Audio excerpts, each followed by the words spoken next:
right. So tonight we got John Hoyer, NWT champion. Congrats. I mean, what a tournament, right? Yeah, the best. Yeah, that's got to feel good. I mean, what's your opinion as far as, let's say, winning other tournaments or even Angler of the Year, but then, compare that to a championship? I mean, all the tournaments, any NWT would really kind of weigh the same, except for the fact that you get this amazing trophy. So obviously, if any of us had to pick, it would be the championship. The other thing is it's another 30% more proven in a 3-day format versus a 2-day. The probability of you being able to get 2-day winning fish is a lot higher than being able to do it for 3 days, let alone in the Great Lakes where you can add some serious weather changes. So, Sure. yeah, definitely the championship is the one you want to win. Yeah, no doubt. I have a hard time putting 1 day together. Can't imagine putting 3. That happens to me a lot too. I don't know if you've noticed. No. When you're going for the win, that's part of the equation, though, right? For sure, yeah. Yeah. Obviously that's a big part of what you do, as far as walleye tournaments and all that. But, like I said, Chad's got some things he wants to go over with you. But, I'm on the other side of things where I like to watch the multi-species. So, I get a kick out of you and Jay when you guys are doing your YouTube videos and your ice fishing. For whatever reason, I don't know if it's just, I don't know how long you guys have known each other, but your banter back and forth cracks me up. So, yeah, like he's that. an easy guy to talk to for sure. So the other thing is like his editing ability is, I mean, it's bar none. So I would think about like how we were talking fishing for however many, 14 hours for 2 days straight. And then he picks out just the gems and it comes together and it's so entertaining. So, I mean, that's a highlight reel is what you're seeing. That's probably why you think we're so good at communicating to each other. Well, that being said, like you said, I mean, that's one of the reasons why I like watching Jay's videos because, obviously he knows what he's doing as far as editing goes. Yeah, he puts out like the best product on YouTube as far as I'm concerned. Yeah. So what was the approach? How did you go into this tournament? Did you come in going, okay, I've got him nailed? Or was it one of those things where you're just putting something together at the last minute? Hold on, Lonnie. Let's okay. hold on here. My bad. We're not going to talk about what just happened yet. Let's rewind the clock a little bit here. We gotta build up to that point. Sorry to cut you off, but no, you're fine. But let's go back. John fished as a co-angler. He kind of went through the ranks, and I know he won Angler of the Year as a co. I don't remember what year. Was it like 15 or 16 when you won that? Yeah, I think 15. Right. So he kind of he went through the process of NWTs, and I love the way they do it, where you get a co randomly drawn each day. And I've fished a couple myself, and I've got to be buddies with the guys that fish with. Matter of fact, one of them, I'm sure John knows, when I fished Devil's Lake, is Ben Teets. And Ben is, I'm waiting for him to win one of these because he's a heck of an angler. And it's going to happen, but it takes time for everything to go right. But so I've met some really cool guys through the process. So he went through it himself. And what was your first year as a pro? Was it 17 or 16? I think it was 6 years ago. So 16, yeah. Right. And was it tough for you until let's not get to 2019? Let's talk about 16, 17, and 18. What were those 3 years like? After winning Angler of the Year, it's nothing against any of the co-anglers, but to put it this way, I think my worst finish that year was like 4th place as a co-angler, which is unbelievable. It's an unbelievable draw. And Jason Shakir, I remember him asking me the year before at Winnebago when I made the championship and made the top 10, and he was like, he's like, "What's your deal? How do you excel on the co-angler side?" And I was like, "Oh, I have no idea. I put my throw my jig out there, make sure it's on bottom, and, just start working it back to the boat. He's like, oh, so you know how to find bottom. I go, well, yeah, isn't that where the walleyes live? And he's like, yeah, that you got it. So, it's just so simple. But that last year, I mean, the draws I got, the guys would like 0 on day 1, and then they would change their whole game plan just randomly. And we go out and we'd have like a top 10 bag, and there I am in 2nd or 3rd or 4th or whatever. And it just happened every tournament. It's unbelievable. So, leaving the confidence of that, it was a couple things. It gave me confidence because inevitably some of the people I was in the boat with were, I knew more than them. I'd fished more than them in my life, just to be blunt. And, the other ones were legendary people. I got drawn with Gary Parsons, Dave Anderson. I would have to really think to name all the other, legendary people I fished with. Rick Olson, guys like that. And it's like, wow, these guys are, they've been here, they've done it. And I learned stuff from them. So I have all that for 2 years also. And it gave me the confidence boost. But the icing on the cake is when Corey Sprangle, Bill Shimoda, and Dustin Mankey, the pros I was traveling with, said, well, you're going to go pro next year, aren't you? And I said, well, yeah, I'm going to make it work somehow. And they're like, well, do you want to be on our team? And then it was like, I was a union carpenter, making $80,000 a year or something, and then guiding. And I couldn't even fit a 620 in the garage, my townhouse I still live in. So I order the 620. I am going to fish as a pro. I start buying tackle. And then a month before, I had to remodel my garage to fit my motors, in my garage so the 620 could fit in there. So it's just like full leap of faith. And then the first year happens, and I have all the confidence in the world, and I end up not even cashing a check. And I mean, it was, hello, reality check. This is an 8-hour format. I thought, from being a muskie angler, if it was a 16-hour day, sign me up. I'd be in the top 10 against these guys. But it's not.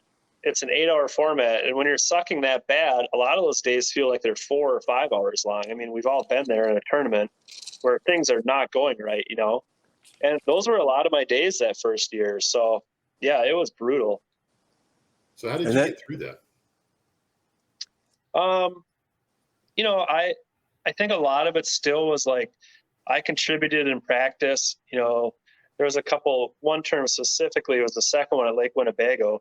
I was smoking Bill, Dustin, and Corey every day in practice, just trolling spinners out in the basin.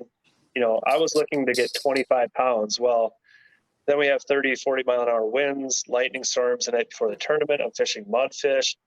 So there was times throughout that year where I was super confident going into the tournament, and then I just didn't execute. One of the major things, though, was I'd muskie fished for, call it 15 years before that. I knew a lot about how the moon affected bite windows. And I put obviously too much, but I put a lot of faith in those bite windows for walleyes. And it was from past experience too, where, I had success catching my biggest fish at the major or at moonrise. Well, I would look at that before I go out on one of those tournament days, and I would literally plan on fishing until 11 a.m. in this first spot because the minor was going to happen or whatever. And then lo and behold, local weather trumps that. Boom, don't catch them. End of the day happens. I'm sitting in 90th place, 70th, 30th, whatever it was. I think I just wasted a lot of time. So I wasn't making those good free-flowing decisions like a guy like Corey Sprangle makes every tournament, just effortless. Assume they're not going to be where they were in practice. Yep, they're not here. Move on. You just bought yourself 45 minutes. You bought yourself an hour on that spot. You bought yourself 20 minutes. You basically are putting money in the bank. By the end of the day, you have an extra 3 hours of fishing versus somebody like me sitting and dying in, one area. And then 2019 comes. Yeah. And so, and I don't have some photogenic memory, so I had to look up your statistics for 2019. So you started out in Oshkosh, and you did not do well in Oshkosh. And then did something snap after that tournament where you just said, stop. This is ridiculous. I can beat these guys. And what did you go first, second, first for the next three? Yeah. Well, what year was that? My second year on the tour, I took second at Prairie du Chien. And I lost a tournament winning fish on my last cast with like 6 feet of line out. Mark Ports ended up winning. What year was that one? That was my second year. So it would have been like Oh. 2017. Oh, I didn't go that far back. So you had a second place in 17? Yeah, that was my first check. It was like $22,000. But I was so dazed. I ran my boat into the dock in the side channel because I was literally asking my coin. They're like, how would that thing get off? Why? You know? So I got to think about, did I horse this fish for however long? And I forget what the next tournament was, maybe Sakakawea. Which Dewey won, by the way, right? Maybe, no, Prairie du Chien was the third tournament. Dewey had won Sakakawea. That was the second. Yep. And then the championship was next on Green Bay. And I went out there and I'm like, I'm going to learn how to cast. You know, this is post Keith Cavallas winning, Gary Parsons taking second. And I'm like, I love casting. I'm going to go out and cast. So that was my confidence boost year, actually. And I went out there and I would see guys like, you know, guys that have made all their money trolling, and everybody's casting shiver minnows because that's how they won the last tournament. There's all these little reefs, you know, you're trying. And I remember at one point I was having success doing it from the get-go. And it reminded me a lot of musky fishing. You know, you just control drift over a spot, cover water, get a couple bites, ask yourself, why are they there? Go repeat that. It was a great repeatable pattern. But at one point I saw this troller from the Great Lakes, so I won't mention his name, but I watched him throwing a shiver minnow when I was driving by. And I mean, he literally, he could have been holding his spinning reel upside down. Like, that's how foreign it looked to him jigging. And that, I saw him and I literally thought about it driving in, and I was like, you're good at this. You've done this for thousands and thousands of hours, pinpoint casting, control drifting, spot lock, you know, this little tip right here, I'm 100 feet away, I know I'm hitting it. You know, all that stuff like that. I went into that tournament, I ended up taking 7th. So back-to-back top 10s. And that was the confidence booster, the way that season ended up. But then, yeah, 2018, maybe cashed a couple checks, you know, riding high, and then another little reality check. And then 2019 happened. So I think it was our next tournament at Green Bay after that championship. Right. Yeah, maybe. Well, we probably fished it in 2018 too, but it might have been more of like a trolling thing in July or whatever. But yeah. So, go ahead. Let me remind you, in Marionette, first place, you had 41.37 pounds on day one. Yeah. 41.37 with 5 fish. I don't know if you led day one, but you probably did, or you were in the top 2, 3, I would expect. Yeah, I was leading, and Corey Springle was right behind me with 39 or something thereof, like close.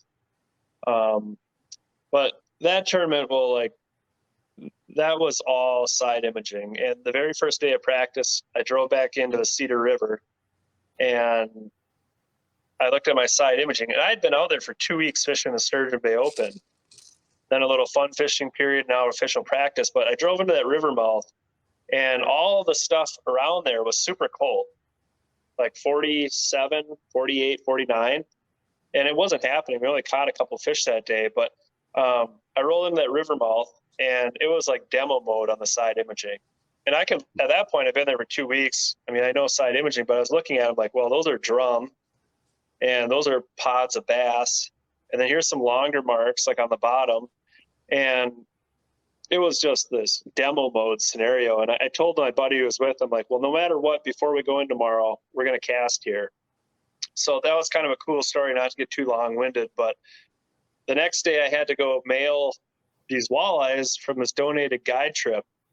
And FedEx didn't open till like 9 a.m. And I was so pissed off. I was like, I want to be on the water at 7, you know. But I said I'd mail these guys. This guy flew up from California and his son. So we mail it. We get on the water at like 10. The first thing I see is like 30 boats at the landing. I'm like, sweet, this whole zone is just getting destroyed. Like, I'm not in a good mood. And I roll out to their break wall and I look, and like the closest boat was 2 miles away. And unannounced to my two buddies that were with me, I just stood up, put a rip and wrap on, and spot locked because I saw all that stuff on my side imaging. First cast, I catch a 5-pound bass. And I said to them, they're like scrambling to put lures on. And I said, well, bass are here, walleyes are near, right? And they're kind of like still scrambling. Next cast, pump it twice, catch a 28-incher. Then Chris's cast was in the air when I set the hook. I land mine, and he pumps his a few times and catches like a 29 or a 30-incher. Aaron had thrown a paddle tail at the back, got the tail bit off. I'm like, we're out here. So I got to wait 7 days to go to that spot. And I got drawn with John Hurd, who's Drake Hurd's dad, who travels with him. And I get drawn boat number 1. So it's like, even if anyone found that, and I told my partners, I'm like, our spot is safe. They wanted to check it. I'm like, we don't need to. Like, it's worth fishing. And I said, I think it's safe because of this. When everybody rolls in each night or goes out in the morning, they already have their predetermined plan. They're going to go try spot A, B, C. They're going to do this. They're going to do that. When you see that break wall and you come in from the day of the Great Lakes, like Safe Harbor, you're already just thinking like, what am I having to drink tonight?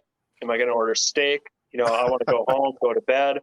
So everybody drove right by that thing. And that's where like most of the field spent 5 days fishing out of that port and drove right by that every single time. But I called it to my partners. I was like, human nature says, just like me the first night, I got all my rods put away. We're going in.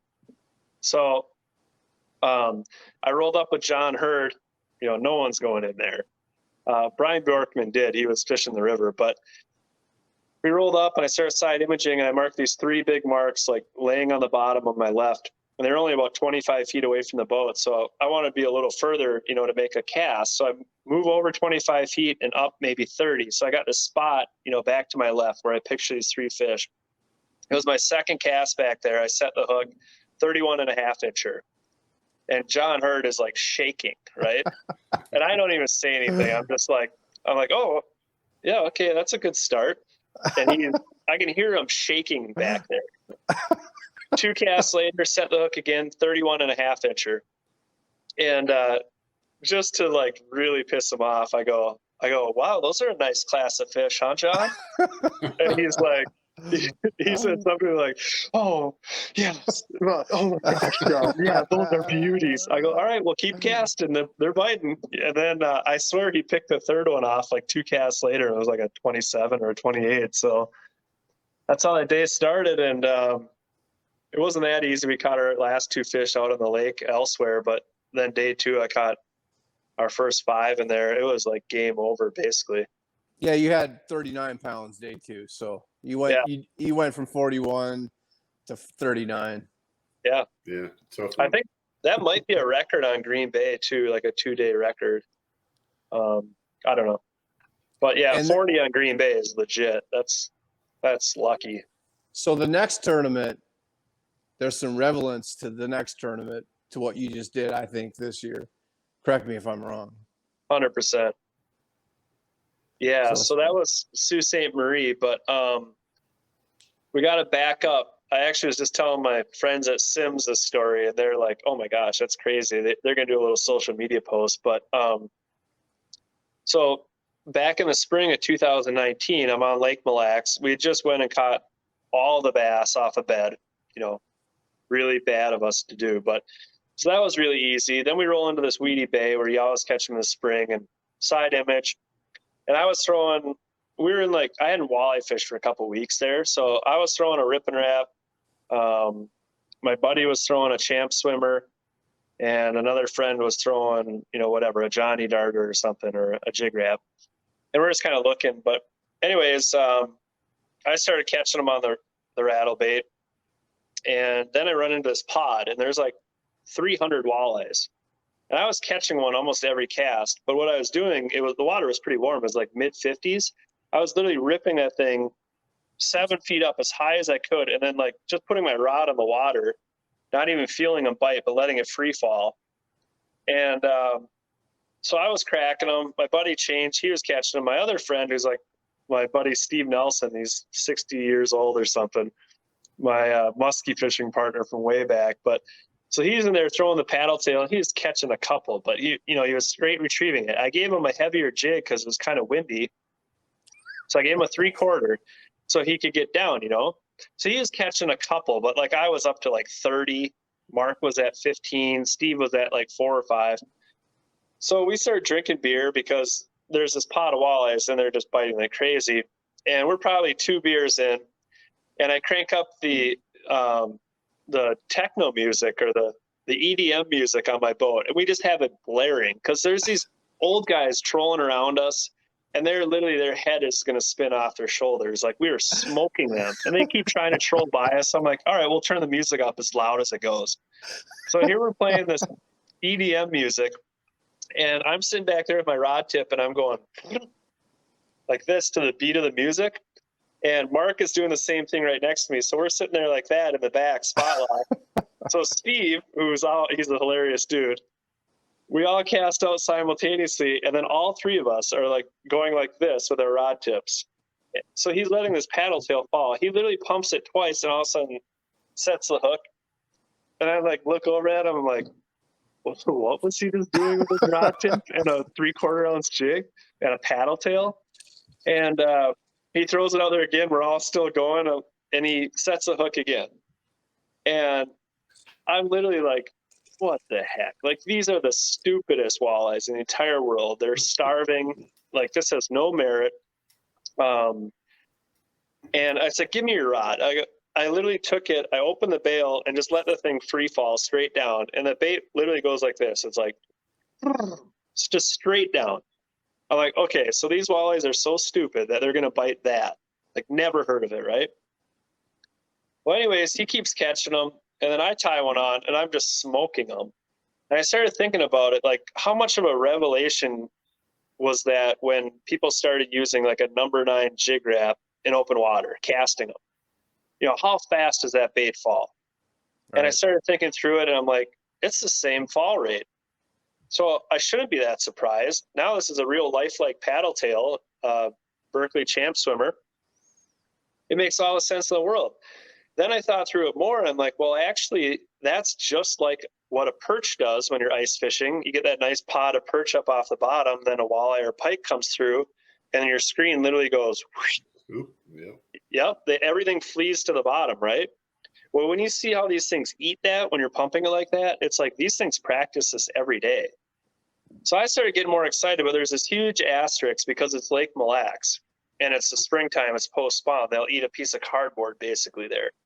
So it was like 3 days later, I had a buddy from Berkeley and his wife out, and the fish were spitting up like 3-inch perch. And for the first time, I'm like, well, there's actually food in here. So it went from this hilarious day, funny story to tell, to this is a legitimate pattern. So fast forward 3 months later, I'm at Sault Ste. Marie. I'm trolling around all these weed clumps with flicker minnows and pretty confident. And the last day of practice, I'm like, okay, we're going to stop everything we're doing. We're going to try something different here. And I went up to these weed beds. I actually saw Mike Gofron. He pulled into the bay I was fishing. I had all the cabbage clumps marked to stay away from them with my planer boards. But inevitably, I'd hang up the outside board, and then I would catch one that just hung up a little bit, and a lot of times the better 5-pounders would bite, like right next to the weeds. So I see Mike Gofron roll up, and he's throwing like a beetle spin and a crankbait, and I was like, maybe these are casting spots. So I went to this island that had weeds on it, and I'm just slow rolling my paddle tail through the weeds, and I feel like tink. And I set the hook, and it's nothing. And then 5 casts later, boom, pike. Like, okay. Then 3 casts later, I'm reeling it through. Same thing, like something pushed it. I'm like, well, that's not a pike. I'm like, that's a walleye. That's a smart Great Lakes walleye in clear water. And all of a sudden, I thought back to Mille Lacs. And I threw a cast in there, and it's super thick cabbage, grows like 10 feet tall. And I started just cracking it, like as hard as I could with slack line to clear the cabbage. And I let it fall right down the weed edge, and my line literally exploded. And I set the hook, and I told my buddy who was with me when we found out Green Bay. Aaron Ikes. I set the hook and I'm like, this is it. And he's like, what? I go, this is a big walleye and this is how I can win the tournament. This is 2 hours left in practice the final day. And he's like, looks at me, and I was so excited. I reeled that thing up, my biggest fish in practice, like a 7-pounder. And he's like, I suppose you want to put the rods away? And I'm like, yeah, we got to find every weed we possibly can. We have 2 hours to do it. So we went around, like almost ripped my skeg off multiple times, drove like in about a 10-mile area, found every weed bed. And I went in blind on day one. We caught one other fish in one weed bed. That's when we put the rods away.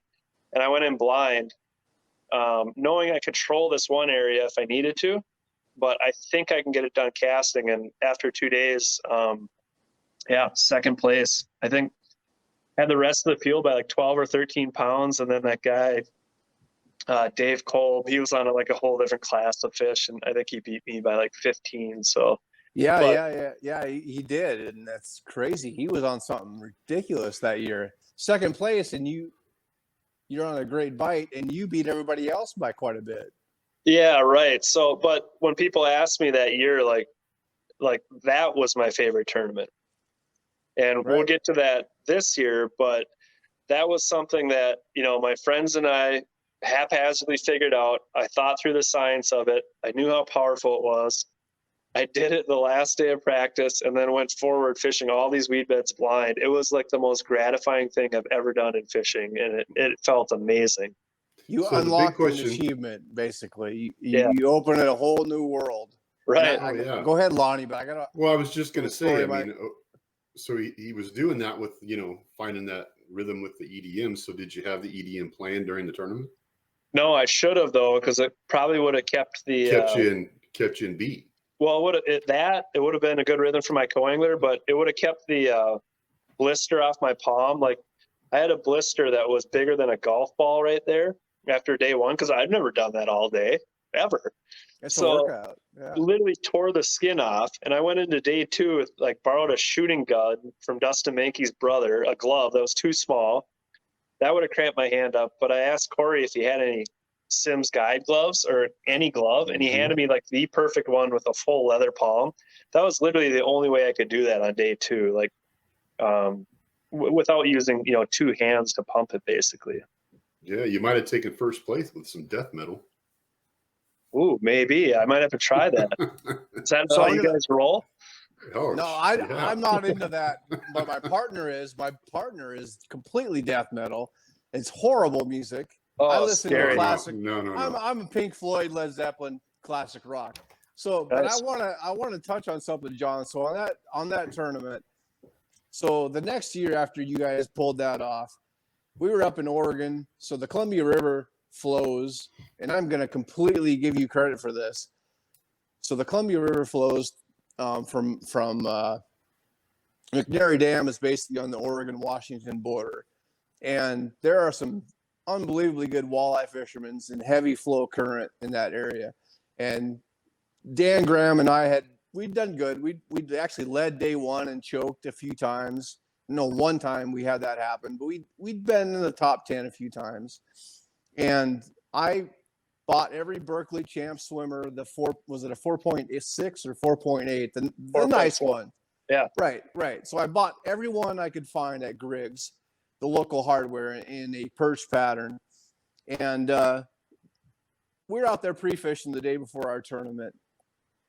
And I'm thinking I need to start, and I'm a crankbait guy. I was a crankbait guy.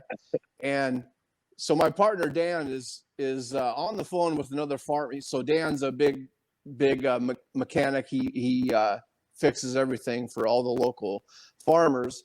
And he's on the phone talking to one of his farmers about some issues they're having. And I'm snapping the hell out of a 4.6 on a 5/8 ounce hand poured that I poured myself, do it molds. And I'm just snapping it, running the boat. And he's talking away with his buddy. And I get hit like a freight train. And it's a 32-inch or a 14-some pounder. That was the only fish we caught that day. All right. And I said to Dan, I said, that's all we needed to see. that's it. And we won the tournament. And Wow. it's 100% because of year 2000. This was in 2020 it was in 2020. It was February 22nd and 23rd. It was 100% because of your Sault Ste. Marie snapping like a muskie fisherman Yeah. in the heavy weeds. And so he was actually pulling a crankbait, and I was running the boat and snapping it. So it's a lot of work. And in the actual tournament, I only caught 2 of our fish, and he just crushed me on Berkeley hit sticks. There it is, everybody. That's what won us the tournament. But I did catch 2 of our big fish. They make some good stuff. Right. So we won the 2020 Umatilla tournament on hit sticks and snapping Berkeley power swimmer. What do they call it? Champ Champ swimmers? swimmer, yeah. Right. And it was because of John Hoyer and his 2019 tournament. So, yeah, I mean, and sometimes guys like myself as tournament guys, we completely forget about, and we'll eventually get to what you just did, but we will tune out what works and go with the flow. And then the couple guys like John and Dewey that said, hold on a minute here. We're not going to go with the flow. We're going to put on the brakes, and we're going to try to figure something else out that's going to beat the snot out of everybody. Yeah. So I just want to thank John Hoyer, because we beat some guys that we never thought we could beat up there, or I guess it's down there in Umatilla, some really good anglers. And, part of the equation was fishing like John, snapping that thing like people were probably looking at me like, what is wrong with me? We're doing a mile an hour going upriver and heavy current with a heavy jig in 4 or 5 feet of water. And one bite, I'm like, these are where the big girls are at.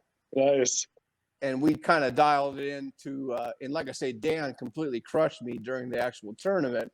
And I don't care, I don't care if he's the guy catching the fish. I'm happy for him.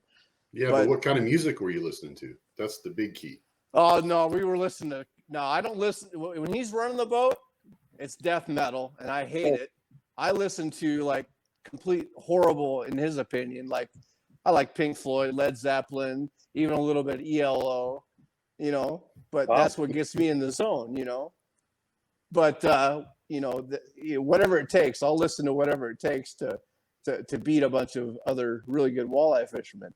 So, but that's my little bit of glory right there. But I will thank John, because it's not a tactic that I don't think a lot of guys were even 4 or 5 years, 3 years ago doing, is snapping a huge paddle tail in heavy flow. But when you get one bite, that's all it takes to turn the light bulb off and say, all right, if we can catch these fish here, we're probably going to beat everybody. And it's completely because of watching John, and he's giving you the roadmap to victory. You just have to actually, follow it. And he did that this year, but we don't want to get there yet. So 2019, he wins in Marionette, then he gets second place in Sault Ste. Marie, and then Devil's Lake. So let's talk about Devil's Lake, and a completely different tactic, by the way. So talk to us about Devil's Lake 2019. Yeah, so first win ever, then a second, and you're always kind of looking at AOY, but I had that like 90th place or whatever on Winnebago. So but I moved up. I don't know if I was in the top 10 or where I was at, but went in there with no thought of AOY, no chance of winning. And, Devil's Lake, I've actually fished Devil's Lake since 2000. So I would go there every spring for probably 10 years and cast crankbait shallow, like up in Pelican Lake when it was first flooding. And it was just an annual week-long trip with a couple buddies. So I love Devil's Lake. And we fished 2018. We fished that summer tournament that Dylan Nussbaum won. Right. Had a pretty cool pattern going there, but it wasn't, he blew it out of the park. So But I cashed a check. I got like 17th. So like, that's cool. That's a lake I know well, you know. I was all right with that finish. But anyway, so we went there and, you know, you talked about preconceived notions. A lot of that was jig wrapping deep rocks. So there's like a cartography chip that unlocks all the secret old shoreline. And, you know, depending on the water level, the boulders might be in 20 or 25 feet. There's different basins that are shallower, but it's all rock related that time of year, you know, mid-September or whatever. So that was the preconceived notion. And I went out and kind of started doing my thing. You know, a lot of that was casting a crankbait, covering water. And I came across this one spot. Dustin Mankey actually found him on that spot the year before, I think, and caught a couple fish. I don't know if I actually fished it on day 2. So, and did well that year. That's how I got 17th. So kind of had that in the back of my head. And I went in there super early. I woke up super early one morning because I wanted to check it. And I caught like a 4-pounder, saw like 8 or 10 others on my side imaging, and then another like 5-pounder. So that's good enough for me. If I can tie together a number of spots in an area, I'm sure there's other guys that have been successful, but very, very light sampling. I like to kind of think through it. If I'm a lot further away from a spot or it's later in practice, you know, if I'm 30 miles away from my other area, then it's like, hey, okay, I caught a 5-pounder, but I'm looking for 8-pounders. So I'm going to keep fishing.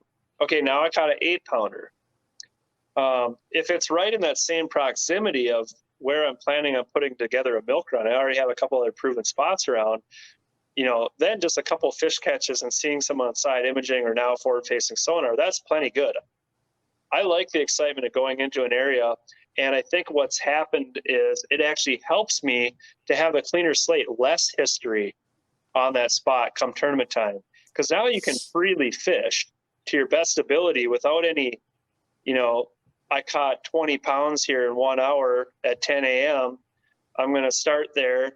I'm going to wait there till at least 11 a.m. You know, it's just a lot more pure fishing. So that's basically what I was doing at Devil's Lake.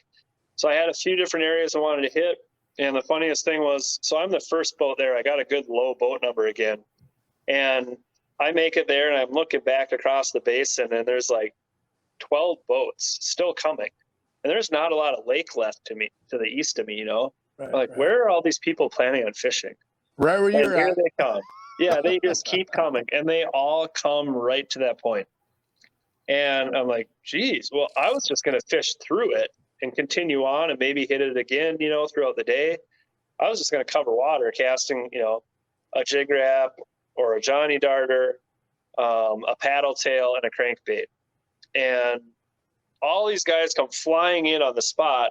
And I'm like, well, I'm sitting on the best spot on the point. I'm going to spot lock here for a second and reassess. And I remember watching this guy, Greg, who ended up top 10ing it. He sets down, checks his depth on his bobber, throws it in, turns around. He's setting the depth on the other bobber. I watch his bobber go down right next to me. And I'm like, oh, that was easy.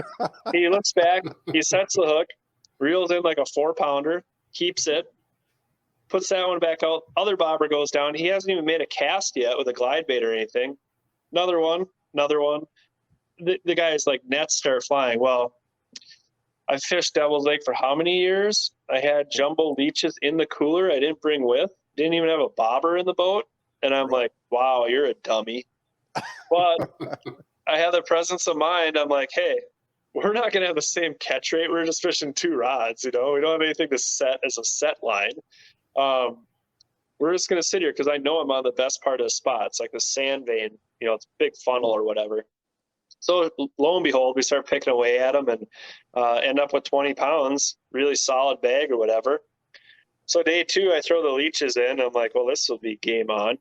And it was blowing like 25. And I got almost about where I wanted to be, not right where I wanted to be, but close enough. And I ended up having my coing there. It was blowing so hard that the bobber stops wouldn't even go to the bobbers. They would just like lay flat on the surface. So I told the guy I was with, I'm like, hey, change of plans here. I'm just going to have you run both bobbers. I want you to just drop it off the back of the boat, let it feed line out, and then just kind of stagger them. And if it gets too far away back by the boat, reel that one up and just keep repeating that. So I caught a couple, 3, 4, 5 of them on a glide bait. He caught 3 or 4 of them on the bobber. And we went from like 11th place up, like everybody tanked in the wind on day 2. I went from 11th place to almost tied with my partner Dusty for first. Like I think I was behind by a quarter pound. So we go into the championship or the third day, first and second. And I just said to myself, I'm going to weigh my biggest bag of the tournament. And it's a no call. So I think we could only have 7 fish, maybe 8.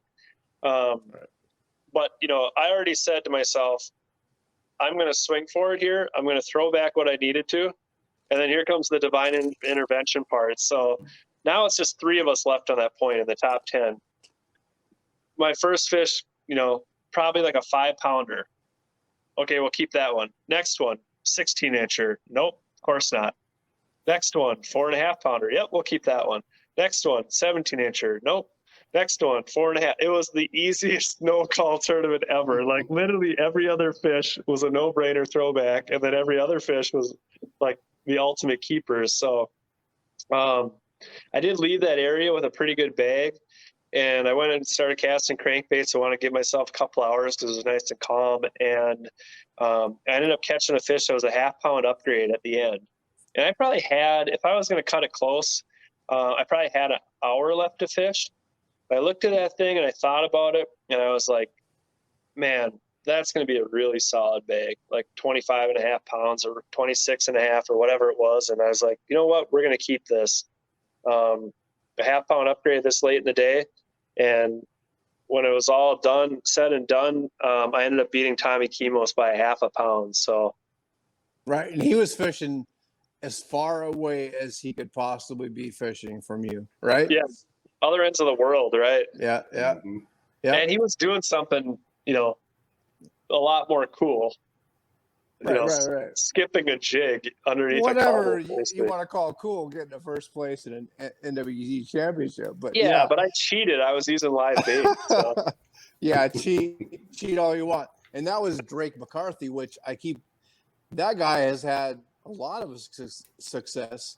I keep waiting for Drake to show up on the pro side because he's done very well on the co side. He's won that one, and I think he's had some other. I think he won a second one not too long ago. Also, Chamberlain.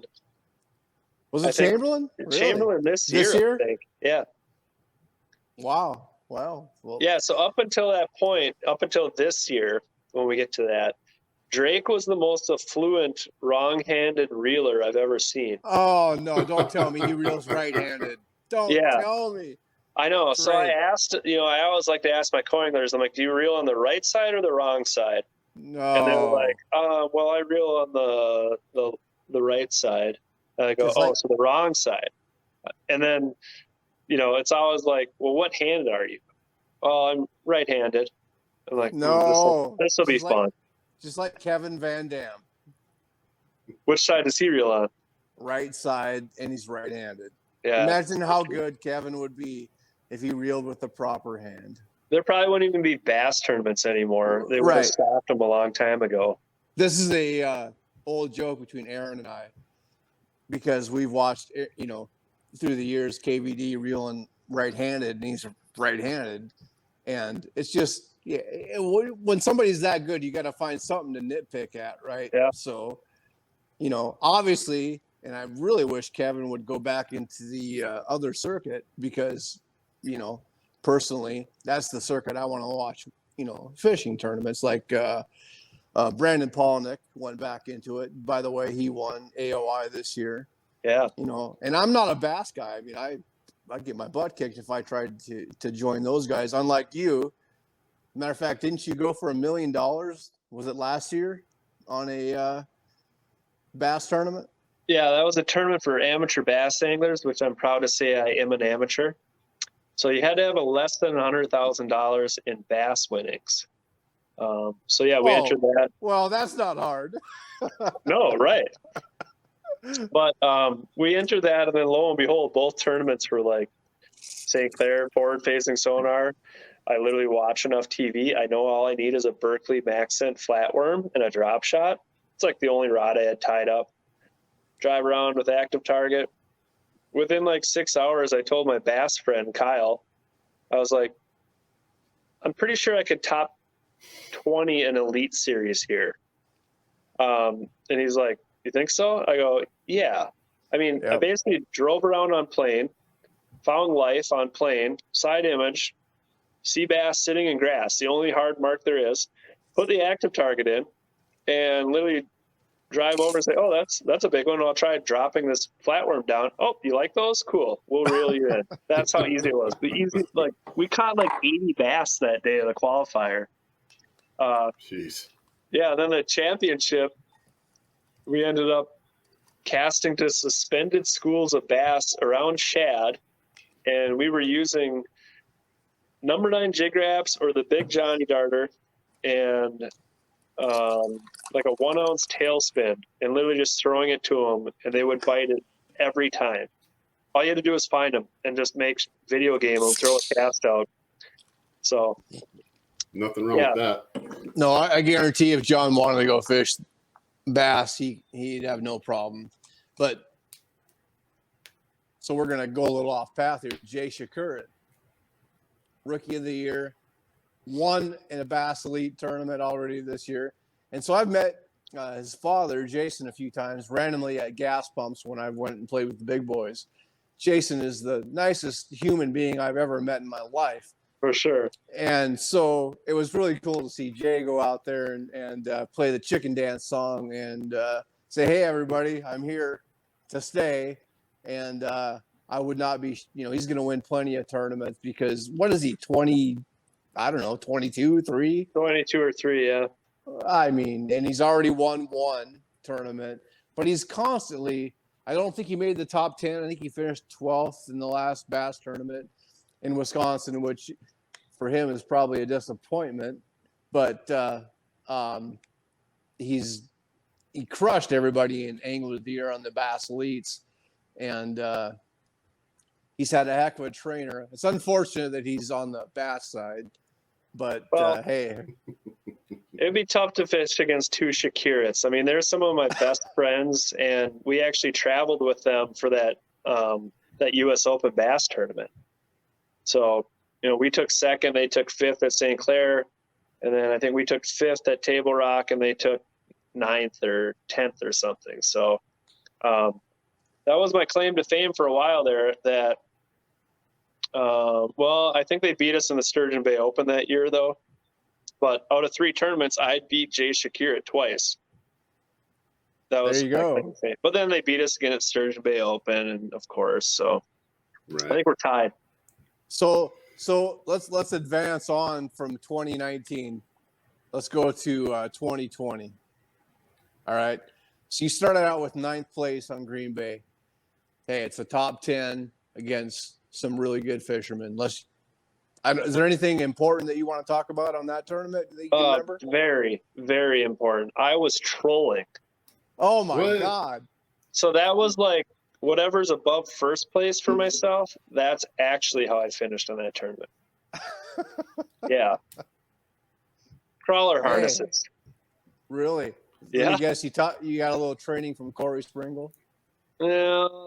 Maybe. No, him and Bill for sure. Like when I was a co-angler and I jumped in with them, never seen a planer board in my life, in Minnesota. You hadn't used planer boards in 2020, really? Well, no, I'd used planer boards since I was on the pro side and, as an amateur. Before that. Yeah, before that, Right. like going to the Great Lakes, how do you troll? Okay, let out this much line. Which way do I clip the planer board on? Okay, like that's where I was at when I first started being a co-angler. Right. But yeah, to watch those guys pull spinners on Green Bay, it's like a straight up art form. And if you see rod holders on Corey's boat going out on a Green Bay tournament, it's like, all right, well, I hope you don't get all my entry fee this time. Because there's nothing scarier than seeing his boat with 4 rod holders on the same side. It's like, oh, cool. He's going to be fishing a specific piece of structure. He already knows which way the wind's going, and he's going to start his pass this way. And that's why they're all 4 on the port side. Like, Right. So he'll have at least 35 pounds. Oh yeah. He's as confident as anybody when it comes to tournaments. I've heard him talk, and I've heard him produce after he talks. Mm-hmm. So he is. And so speaking of Corey Springle, so when Ben fished as my co-angler, which is hilarious because Ben's a way better fisherman than me, he told me that Corey Springle was the most efficient fisherman that he ever has fished with. As apparently he fished with Corey at some point as a co-angler also. So, and he was always looking at his clock, looking at his watch, and he had a certain amount of time that he was willing to spend at a certain area. Yep. And so he is very scientific on watercolor, on wind direction. But even guys like him, I mean, you can know everything you need to know. Doesn't always work out properly but Corey is the most consistent, like top 5 every year on Angler of the Year. Yeah, he's Tiger Woods of walleye fishing. I mean, right. The number of years he's fished and the number of boats he's won, nobody's ever done that. So do you talk a little bit of smack to him when you beat him? I'm just curious on that. Do you say, "Hey Corey, how'd you do today?" No. I know Corey well enough. You don't ever want to poke the bear. All right. Right. You kind of like sneak your little beat him by a couple spots, and then you just slide off stage left, and you don't remind him. Yeah, he doesn't forget. So no, you do not say anything like that to Corey. Right. Well, I can imagine that. Right. Yeah. No, he's dangerous. So 2020. So you get 19th place on Green Bay, then you go to Sault Ste. Marie, 21st place. It looked like it was a tough bite. Yeah. You had probably day 1 lead. I'm looking at the stats here. You had 17.21 on day 1. You had a tough day 2, but you still got 21st place. Sault Ste. Marie isn't a big fish body of water, it sounds like. It's not a numbers body of water. So a lot of those stats are, my day 2, I didn't have a limit. Day 1, I only caught 6 fish. I was definitely in the top 7 at least, or 5 even. And I caught them like super close to takeoff, and people were running like up to 80 miles. So that was cool. But yeah, then day 2, I just couldn't catch a limit. And, but I had such a nice bag on day 1. That's why I slid down. So yeah, that's a grueling place. It's musky fishing for walleyes. And there's literally 1 million spots, like 1 million actual spots in a 100-mile diameter area or whatever. Right. It is the coolest place to fish. I love it there. But it is so hard. But yeah, it reminds me so much of musky fishing. So let's go on to Sakakawea 2020. I was actually there for that tournament. And you beat me. You got 16th place. I learned the whole call thing where on day 1 I threw back big fish, and on day 2 I got gun shy and threw a little, kept little fish. And but hey, that's part of the ball game, and you got to earn your stripes. And you did pretty good there. You got 16th place. You had 15 pounds day 1. You had a big bag, 21.5 pounds day 2. Yeah. I'd never been to Sakakawea. It was an awesome place to fish. I wish that NWT could go there every year, because I haven't been there since. And I had an absolute blast when that wind picked up and my bite picked up, and it was on flicker shads or flicker minnows. And I found a bite completely. I was so proud of myself because nobody was there, completely to myself. And on day 2, I was done at 11 o'clock because I had kept some 2-pounders, where on day 1, I threw back some 2.5-pounders and learned my lesson, I thought. And I caught back-to-back 27-inchers on day 2. And then suddenly I had 8 fish or whatever the number was, and I had to quit at 11:30. But I did cash against the big boys, so I was proud of myself. But you did beat me. So but that was the most wind-driven body of water I have ever fished. I don't know if you could talk about that, but for me, when that wind picked up, those fish, if you were on those fish, they were going to chew. Yeah, I think that that's polar opposite of what we were doing. Really? My partners took they both top 10'd it, Bill and Dusty. So and that was all thanks to like a 6 or 7 pounder that the only unfortunate net job I've ever been a part of on day one. So like we were on top 10 fish for sure. Obviously Northrop freaking smoked them on day 2 there. Right. But yeah, I think that's just a good thing where like, reservoirs forever will be wind driven, even when you go into September, but like, no matter where you go, there's different food. And, now the stuff that I've learned about how fish relate to smelt, how it's their number one thing, their whole summer home is based on the smelt summer home.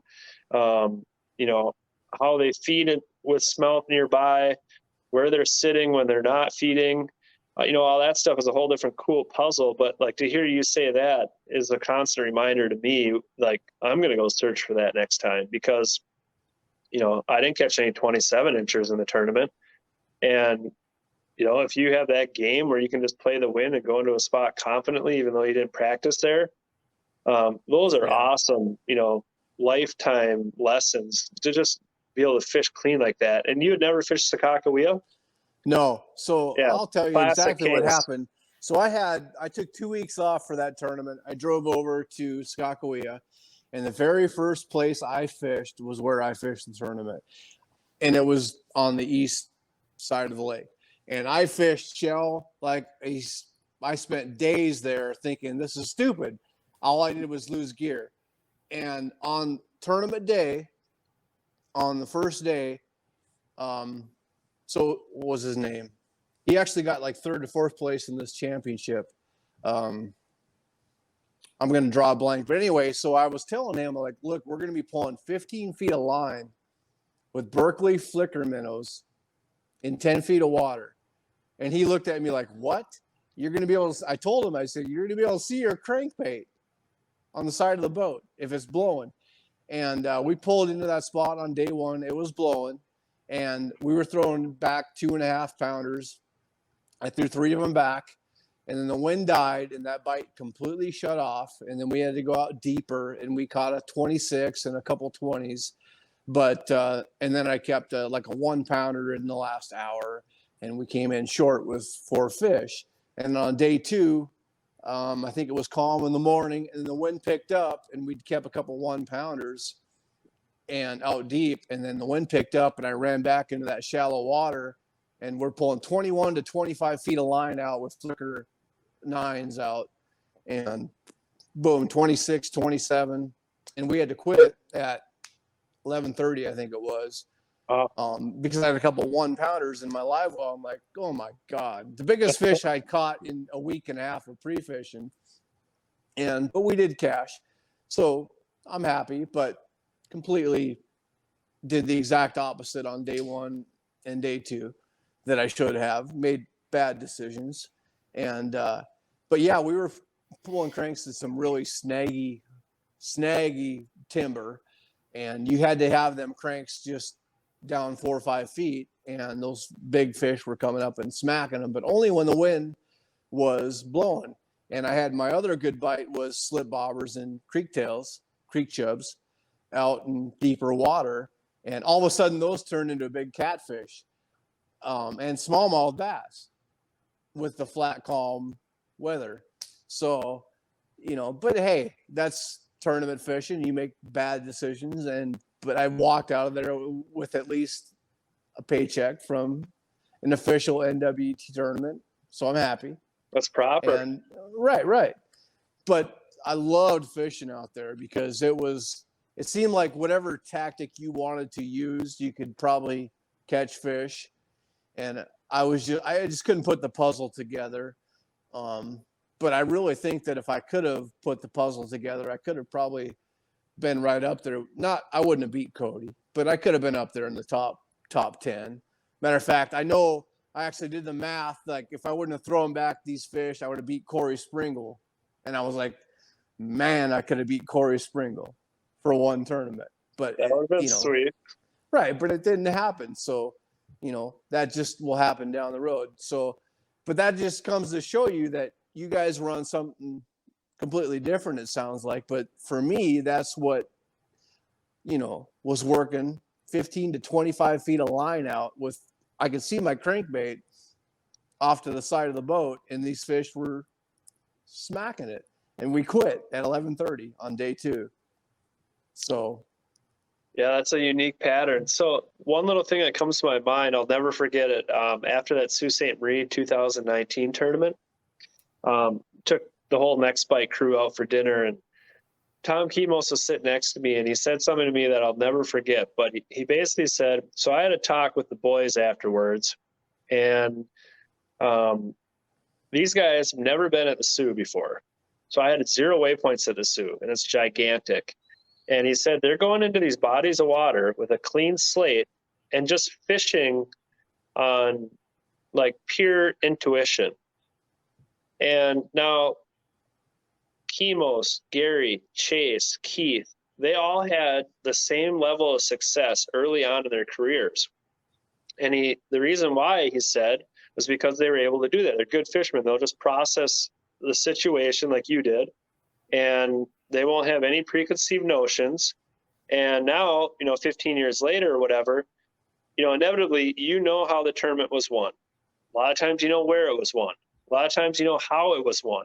It was August. It was 7 years ago. So-and-so won it, pulling spinners here, pulling crankbait shallow. So your practice, if it's 5 or 6 days, a lot of times you have so much information. This is what he's explaining. They have so much information that the first 3 or 4 days are spent checking all these, old tournament winning patterns and spots that they've had success on instead of fishing the conditions. 2019 was a year very cold and record water levels on the Great Lakes. Everything was behind the whole year. I didn't know that. I'd never been there. I had no idea where to catch a walleye. Same thing with Green Bay. Why were they still in a river mouth? They would never be there that time of year. So yeah, basically, like I said, I'll never forget that. And that's what I strive to do in every tournament is, forget the history of it. If you go in there with a clean slate and you have 5 to 7 days to just simply process the information, your catch rate, your partner's catch rate, I feel like that is the freest form of, pre-fish. right. And that plays into what you just did. So should we just skip 2020? Because we're getting pretty long-winded here. Sure. I don't remember. Well, we're in 2020. I don't remember what happened. No, excuse me, 2021. You had a good year. Like your average finish was 33rd place. That's a good year. Like to mortal people against a 125 boat field. Yeah. You probably cashed a couple checks. You got a 6th place in Huron, the 3rd tournament, and 17th. And so let's just go on to this year. And you started out in Detroit, and I'm gonna walk away for a second while you talk about the horrible conditions that you guys had to deal with in 2020. Yeah, Detroit River was it was like a high of 32 or 34 degrees every day in practice with snow, and literally the worst, most grueling practice ever. And on top of that, we would catch anywhere from 0 to 1 or 2 walleyes a day. Damn. Yeah. That's got to be miserable. It was absolutely miserable. We made a rule like the second day at camp that nobody was allowed to read any weather report out loud in the house. Because it was just like, I've never been that negatively affected by weather. Like my mood, my confidence, any of that stuff. It was terrible. But yeah, so then the tournament came, and I mean, it was no secret. People weren't lying. Like if you caught a walleye, you were going to be high-fiving your partner. It was a call tournament. Like if you caught 2, it'd be a miracle. So I think out of 100 and some boats, there's like 67 zeros on day 1. And that's I was rough. One. Yeah, I was one of them. But whatever, I had confidence in the pattern. The next day was going to be like the second day of a warming trend. And I ended up jigging up like 4 of them in the morning, and then we went hand lining, and we caught 2 nice ones, like a 28-inch male and a fat 26-incher. So we probably have to ask Chad how I finished, but it was something like 17th place, which ended up being my best first tournament of the year ever. And that was with only 5 fish. So explain something to me, because, I'm not real familiar with hand lining. I've seen it, and see how people do it. But can you just explain that? Yeah, so hand lining, was kind of invented in the Detroit River, but it's basically like a pound, even up to a 2-pound weight. And it's on this little retractable reel wire. It's a coated wire. So, I mean, it would work great on the Columbia River, especially in, bigger current areas. But it's simple. It's you drop that thing down to the bottom, you feel it with your hand. There's bottom, there's bottom, there's bottom. And from the weight goes up, and there's a couple clevises, and they're spaced out every foot. So generally you'd put a 15-foot leader on your bottom, and then a 30-foot leader, maybe a foot above that. And you basically just use shallow running crankbaits, a hit stick, a Rapala, a floating Rapala, a perfect 10, whatever. And what ends up happening is your baits, at 30 feet or whatever, they end up running in unison, and they both end up being 10, 12 inches off the bottom. And then all you do is you just creep upstream. If it's warmer, you can zigzag, and a lot of those speed changes will trigger bites. But we didn't know that. That's what I did the whole tournament. But the guy who won, Paul George, he was literally just going straight upstream, super slow. So in that heavy current, Detroit River will have 1.5 miles, 2 mile an hour current on average. You can creep upstream. Your baits are always on the bottom. And it's a really slow presentation. You're just basically tempting a fish to bite a crankbait that is literally hanging right in front of their face. So, yeah, it's deadly. Yeah. We call it cheating in practice, because it's a big effort to rig all that stuff up in your boat if you don't have it pre-rigged. Did you break down to hand lining in that tournament? Yeah. You so, did. like 4 days into practice, we're like, all right, we rigged, we bought all this stuff. We're going to put them on, but we're going to do this out in the boat.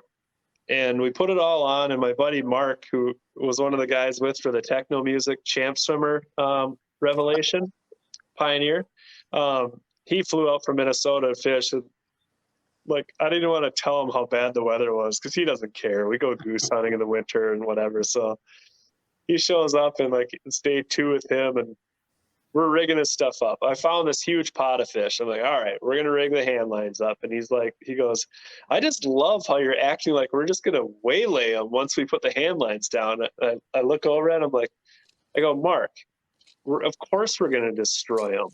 It's hand lining. It's basically cheating. It's been outlawed in some tournaments. And he's like, I love it. So anyways, we put them down. I touched bottom once, pull my weight forward. By the time I touch again, I got one. I go, I got one. This is literally like, I think we caught 4 walleyes in the first 4 days. And I go, I got one. And they don't even move. They think I'm joking. And I pull it up, 21-incher. You just grab the line and flip it in. Is this during the tournament? No, this is like practice. 2 or 3 days before. So we proceed to go through that zone and zigzag around, and we caught like 9 of them and had some big ones. Yeah, it was this big school that was sitting like in this current seam on this mud flat, and they stayed there through the tournament. They didn't bite for me day 1, but that's where I got my 2 big ones on day 2. So it was hilarious how literally the hand of God when you're hand lining. It's a horrible way to fish, right? It's kind of fun to fight big ones on them. In a tournament, it was pretty fun. It's a workout, and you gotta have the proper glove. At least I did when I've tried it. Yeah, I had that, like 5-6 years ago when I first, maybe even longer, when Dan do things completely out of the box. He said we need to try hand lining out here in the Columbia River, and we did in some extremely heavy current, like Retville McDairy Dam, and we caught fish. We're like, this is ridiculous. The guys do this all day long. Yeah, because it wears you out, and it's not simple. You It's have technical. to, right. It's extremely tough to do. So yeah, that local guy that won, I'm sure huge advantage over guys that had never done that before. Yeah. Well, you The should be arm able to tell dial. the ones that are doing it a lot because they got one Popeye arm from holding the line all the time. For sure. Just look at Yeah. them in practice. They got calluses on their fingers. But They're there's also amateurs. But if there's they have a also Popeye arm, yeah, they're dialed. there's also pole lining. So I told, I'm like, there's got to be a simpler way to do this. And so I grabbed my sturgeon rod off my wall, and I'm like, it's an ugly stick, like a 9-foot ugly stick. And I'm like, I'm just going to pull a 1 ouncer on this ugly stick. And it was so much easier. Like, that's the only way to do it, in my opinion. Yeah. That's just, hand lining is very difficult. So So here's props to the that. deal. Like the actual art of a hand line is to literally be able to hover your baits in place, like on the backside of a hole. So to Right, do right, it right. to do it properly, you actually have to be in a tiller boat. Right. Like you can't steer a Ranger with a bow mount because when you go across the stream or whatever, your one line isn't even fishing. It's going so fast. This Paul George kind of told me the whole thing about it, but that's why he would just go upstream. Now he has all 4 baits fishing, but you don't get that trigger. Like in the summer, those guys destroy them hand lining, and they'll literally come up the back of a hole. And once you get to the head of it, where maybe all the active fish are going to feed, you literally just sit there on your tiller and you just go back and forth. And your Oh, baits are gotcha. literally sitting in place. So you can only do that if you're Right. steering it from the back of the boat. Similar to steelhead fishing. Like, you'd think that there'd be some guys out here that would be doing that because, a lot of steelhead guys will sit in holes, and I'm not sure what the technique they call it. Mooching? But Tell me it's yeah, mooching. yeah. Mooching? Yeah, exactly. They'll sit in holes, and in this 4 or 5 mile an hour current, I'm like, what are we doing here? There's no fish here. And all of a sudden you'll be like, holy crap, there's a fish here. I've never mooched before. I have no idea what it is, but my buddies and I always like, if we ever see somebody fishing for salmon or something, I'm like, I think they're mooching over there. Mooching. Yeah. Yeah, but it's not easy fishing. I mean, it's a very tough, process to go through. So, hey, props to him. Yeah. And a lot of these locals, like that Detroit River tournament, they are obviously the favorite. And it is cool to see a local guy, occasionally win. But I do have so let's just move on to this year because my phone's probably gonna go dead. You had a 20th place in Detroit, so you cashed a check. Yeah. And then you had a tough tournament in Chamberlain. You had you probably cashed a check in Prairie du Chien. You were 29th place. 1 out of the money. Oh, well, that's, that happens. And then you cashed a check in Green Bay, 13th place. So here we go to New York, and I'm guessing you had never been to New York before. And, as a bystander, I'm watching all the guys that are out pre-fishing. It seemed like 90% of the field was out fishing deep water. And here's John Hoyer and Dewey. I think you probably started it, I'm guessing. And he probably said, all right, he's got it figured out. But you figured out something, it seemed like everybody kind of tuned out like, no, we can't catch him this way. But something triggered in your head that said, look, if I can find something completely different than everybody else, I'm going to beat these guys. And you crushed these guys. Yeah. So it's Tuesday this week. So last week it was Tuesday, the night before the tournament. Did you think that here we go? Like I can beat these guys if things go my way? Yeah, I was actually shaking when I was like pre-gluing 4.6-inch Berkeley Champ swimmers and HD bluegill to my jig heads, my 3/4 ounce Berkeley swim bait jig heads. I was shaking with excitement when I was rigging my rods the night before the tournament. That's a good feeling, though. Yeah, I've never felt that before. I mean, but it was literally going to be game over before it started if my fish were still there. And we took the last day of practice off. I've never done that. Felt amazing. And the second last day, I actually went trolling like 65 miles west over by Ashtabula. And Dewey went and checked. Basically, we had it narrowed down to like 10 weed beds where we caught, 26 to 29 inch fish in. Straight up tournament winners. We've trolled enough out there in the last 7 days. There's no way you're touching those because a good fish on average is only 5 pounds on Erie right now. So, so he went and checked some of them, and I said, all right, here's all my waypoints, but like, do not cast to anything that's big in any of those. And he's like, yep, got it. Of course, we're just going to look on active targets. So he basically ruled in like 8 of them, but he only caught a couple like skinny 24 inchers, like 4.5 pounders.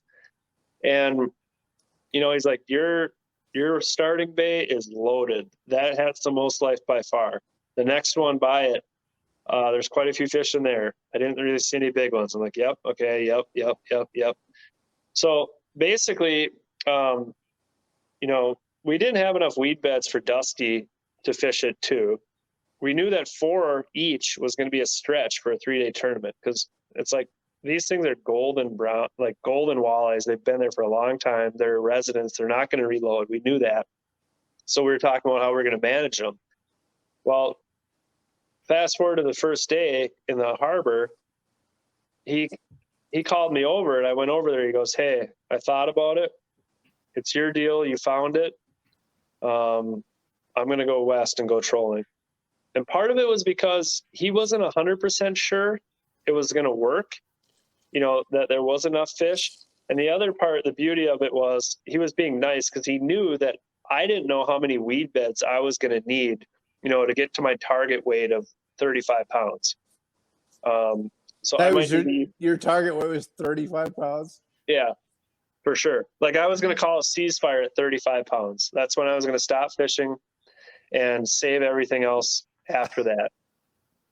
So, 27s, 28s, 29s in practice and just barely sampling them. It was pretty much at will if it was flat, calm, and sunny. So anyways, I rolled to my first spot. I got the whole stretch, this like 25 mile stretch of 8 to 10 weed beds that were all going to be mine. And I rolled in the first bay and I started out and I had this little second where I was like, Dewey said, there's actually weeds out here a little further. This is when I caught a 29 and 27 in and like literally exited stage right. Cause there was like a Canadian local boat in there. I don't know if he was even pike fishing or what, but I just like got out of there. So I roll in there and I start so far out on this waypoint that Dewey gave me that just marked the furthest out taller weed that he found. And I'm on like the scrubby stuff in 15 feet of water. And within 10 minutes, I marked this one single big fish and it was like near bottom. And I throw 60 feet to it. And it literally looked like you lit a firecracker in the water. The thing like literally goes forward towards my bait. I pump it up really hard. I let it fall. I see it come up and like go, and it literally goes down to the bottom. I remember it missed it, like little tick. And I'm like, oh, come on. And I pump it again. And this is a bigger mark than I was even casting in practice. I let it fall again, and the thing literally just goes like, boom. And I set the hook, and I'm literally looking at the thing, and it's so clear. I mean, you probably see it on the Columbia River, but it literally like stretched out 2-3 inches when it magnified. And we landed, I put it on the deck, and it was like a 30 or a 31 incher in the first 10 minutes. So my buddy, or my co-angler, Colin, who travels with Chase Parsons, I was already giving him a hard time at the rules meeting. I made him write his phone number down on a piece of paper to prove he was actually left-handed because he had a reel on the wrong side. So I don't think right away, but I keep going. I'm not hearing anything from him. And I see 2 fish, same size. And I throw over there, same thing. They both just start like zigzagging, trying to get my bait. One of them smokes it. I set the hook. Twin sister to the first one, 30 or 31 incher. And I'm like, oh my gosh, like, are you kidding me? I'm not even into the good spot yet. So I think like 5 minutes later, I'll never forget, I hear Colin in the back and he's like, He's like hyperventilating back there. I go, wow, Colin, you pretty excited? And he's like, my heart's going to beat out of my chest. I'm like, you need to calm down. You might need to net another one today, you know? So he's laughing and we're having a good old time. Then he catches one. It was like a whatever, 4-pounder. Like, sweet, we got 3. This is 30 minutes in. Then I catch like a 5-pounder. And I think my 5th fish was another 30 to 31 incher. So I'm already like taking my hands and being like, I didn't weigh any of the 3 big ones, but those are at least 8, if not 9-pounders. And I'm literally sitting there like 27 plus 5 plus 4 is 30. We have like 35 pounds already conservatively. Well, we ended up catching like 12 to 15 fish in that weed bed. Colin probably caught 5 of them. I did end up calling all his out of the live well. It was pretty funny, but eventually we ended up with like, okay, we need to get out of here. I mean, if I caught 2 more of these unicorns, it would be embarrassing to go weigh in. I'd have like 45 pounds. So we go to the next spot. We catch like a 5 and a 5.5. Either one of them helped. My smallest 2 fish were a 6 and a 5.5. And it was 11:30, and I was like, you know what, Colin? I thought about it. It's a 3-day tournament. Water's super warm, like 75 degrees, and I was like, I want all 5 alive. We're just gonna head in. He's like, snaps out of me. He's like, oh, okay. So we go in, like drive 30 miles an hour, and we go in and we weigh 39.81 pounds on day 1 at about 12:30, I think, is when we weighed in. Maybe 1 o'clock, but it was surreal. I mean, it wasn't even, never even felt like I was going out to fish a day in a stressful tournament. Like, I don't usually get stressed, but I was so pumped. And for it to go down like that, I was just like, well, considering I only spent 20 minutes in that weed bed and caught a 29 and a 27, it's actually not that far-fetched what happened, you know? Sure. And nobody else was on that pattern. Oh, no. You were. No. I think the shallowest anyone else was fishing was probably 60 feet of water. Jeez. At least 50 feet down. And that goes to show how hard-headed we can be. Like, you got 40 of the best guys, and only a couple of them put the time in to go shallow. Yeah. And look what happened. Right. Yeah, so day 2, went out, and I was like, could not wait for my alarm clock to go off in the morning. It was going to be flat, calm, and sunny. I'm like, it is so on. And I knew that day 3 was going to be weird. So I told like the camera guys, the guys interviewing me, oh, so Dewey gets back and Dusty, they both weighed like 24, 25 pounds. And they asked me like, well, where did you all fish? And I said, I fished the 1 weed bed. I went into the second one. I saw like 20 fish. I caught 2. They weren't going to help anymore. We went in at like 11:30. And Dewey was like, are you kidding me? I go, yeah. So good news. Bad news, I didn't get to look and tell you how many fish would potentially be in those other ones. But the good news is you'll get to have the same excitement I did, anticipating, are they going to be there or not? Because they're going to be biting if they're there. And he's like, oh my gosh, I can't wait. So anyways, he goes out and drops like 35.5 pounds on the scale. And I don't remember. Oh yeah, he beat me in on day 2. So he called the mercy rule at like 1 o'clock or something. Same math I was doing on day 1. And then it was a little slower for me. Like until I got into the second bay, that's when I at least started getting into that 25, then 27, then, knew I had around 30. And we ended up weighing like 30.5 pounds on day 2, which actually increased my lead.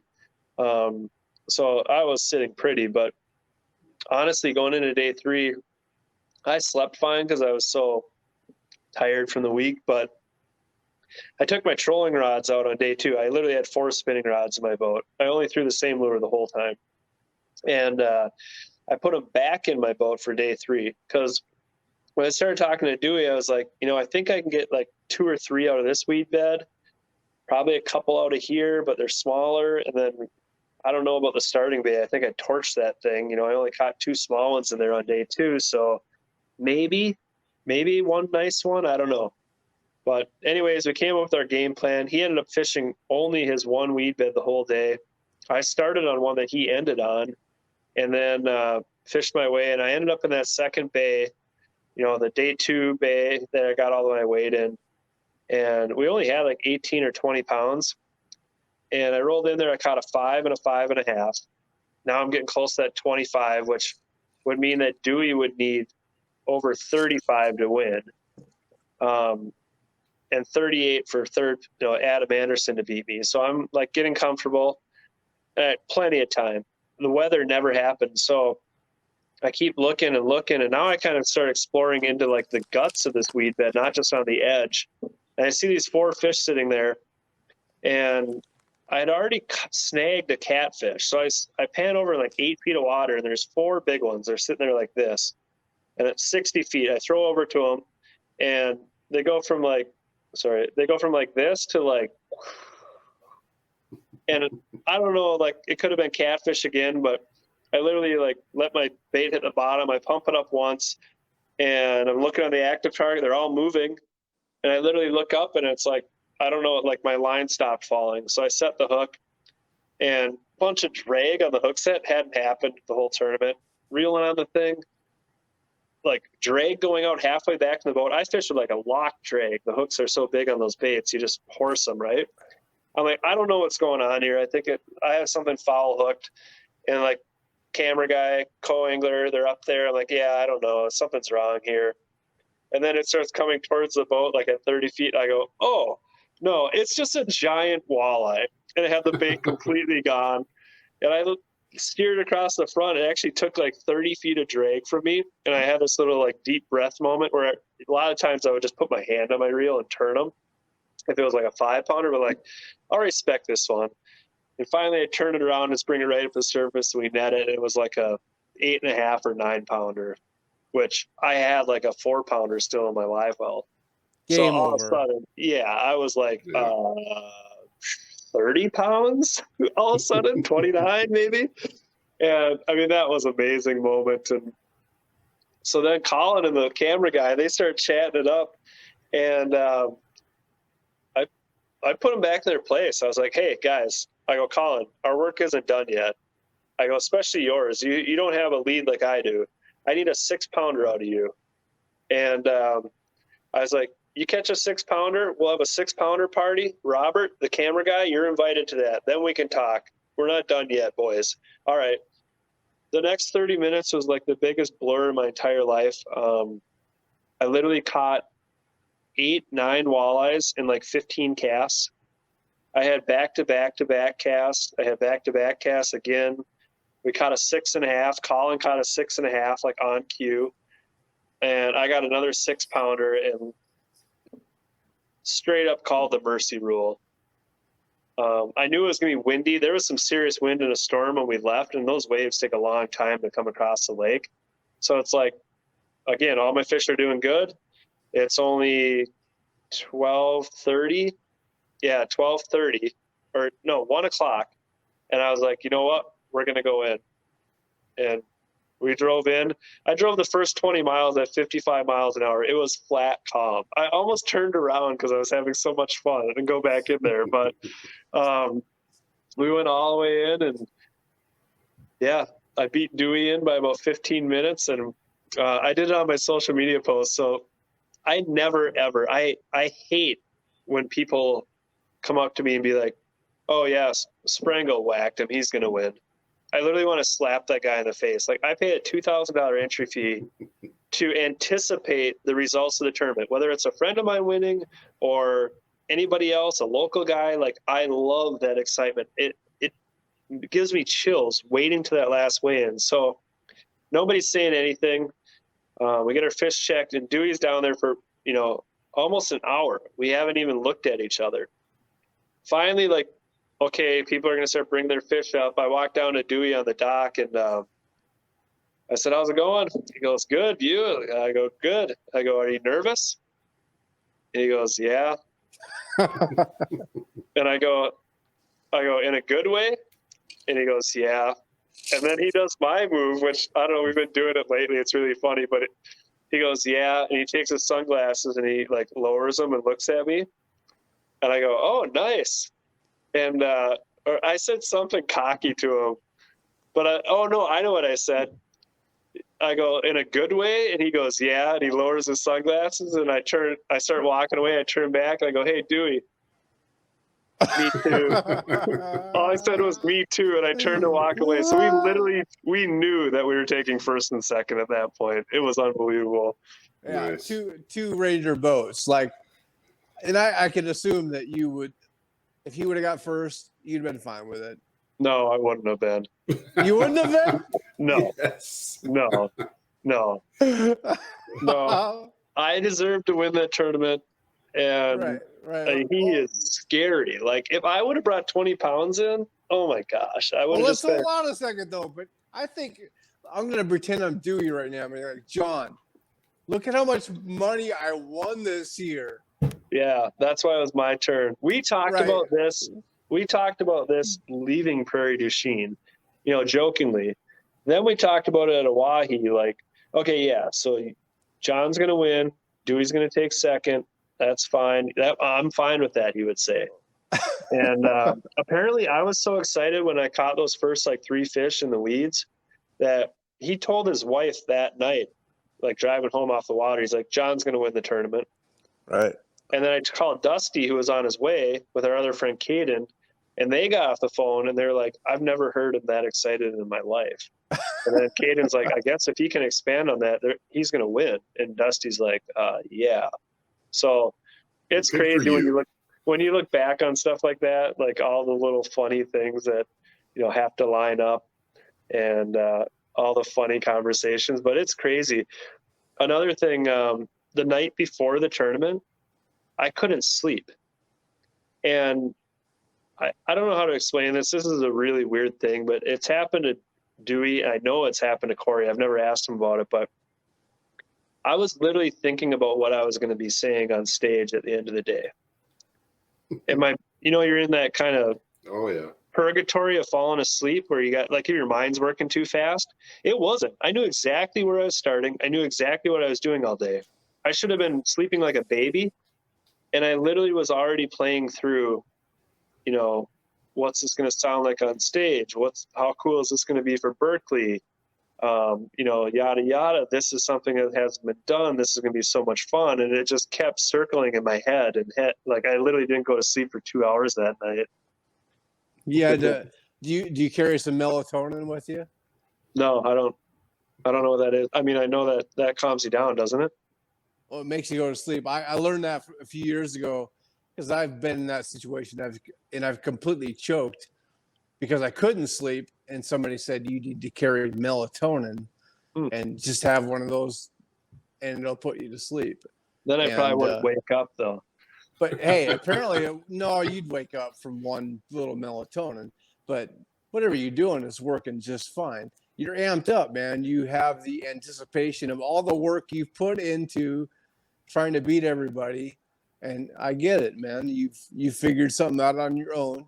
And let's just say 39 out of the 40 guys that were fishing that event, you were the one guy that figured something out that won the tournament. So I get it. I really do. I mean,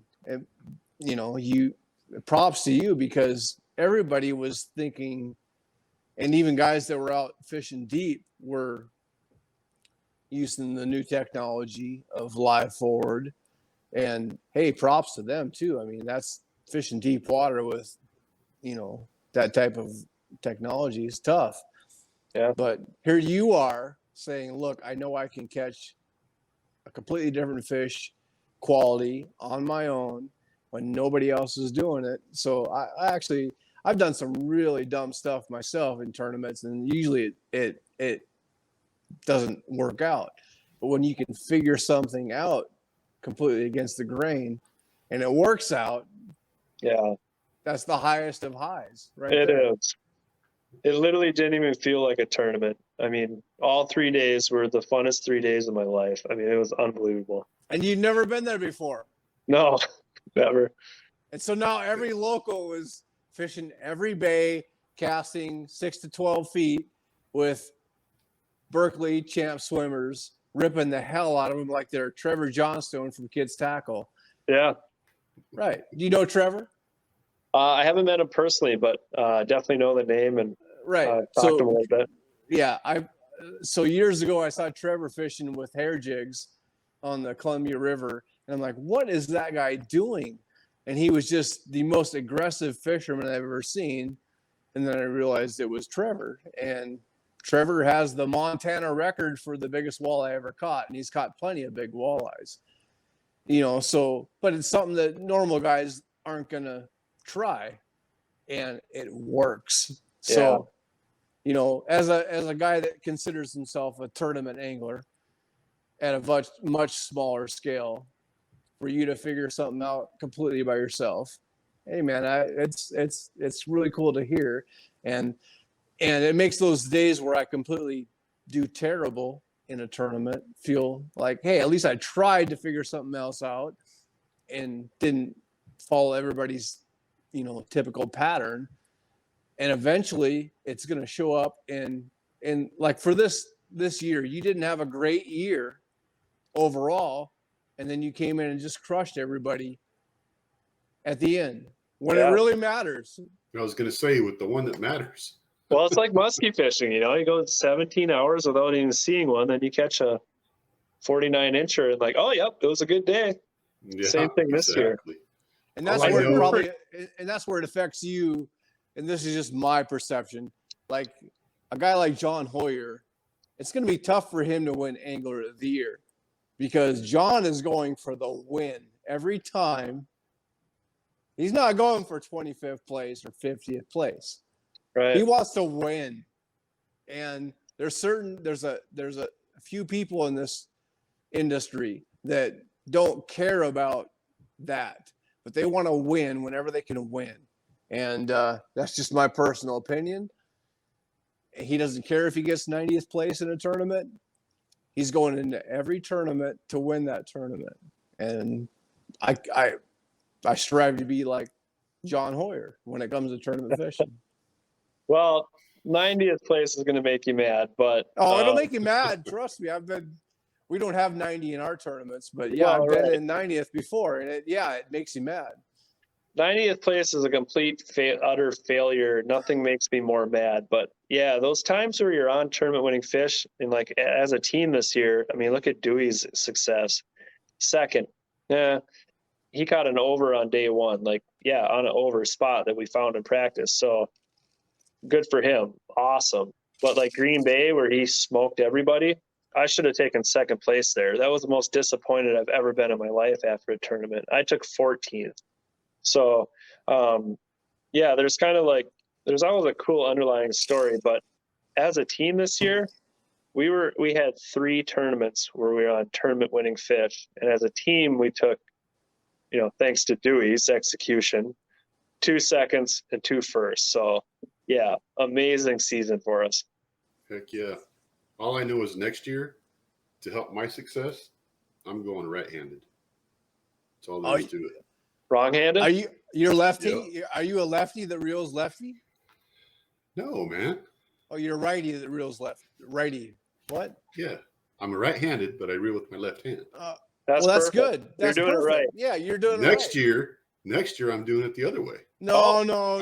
I'm changing it up, going completely opposite. It's going to help me. No, it's not going to help it right now.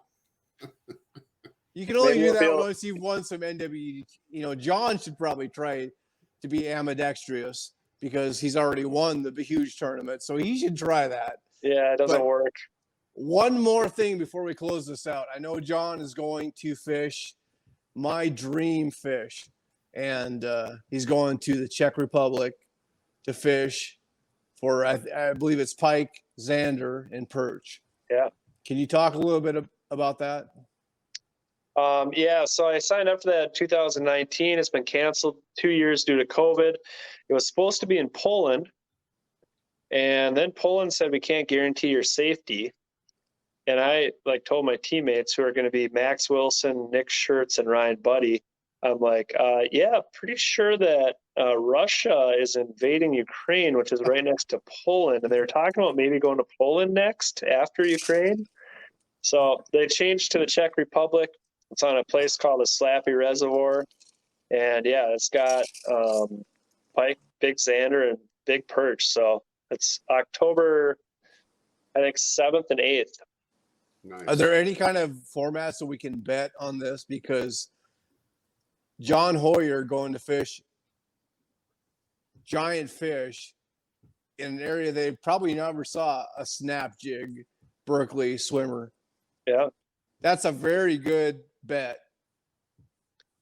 Hey, I'd like Period. to think so. I've guided a lot of like good European pike tournament anglers, and so I already know how they want to work their musky lures, and it doesn't work. They go way too slow and everything. So yeah, I'll be super pumped to go try to catch. And for the record, I have never targeted pike in my life, but on a world stage, I feel like that's a pass. So I will be targeting trophy-sized pike. Yeah. Good for you.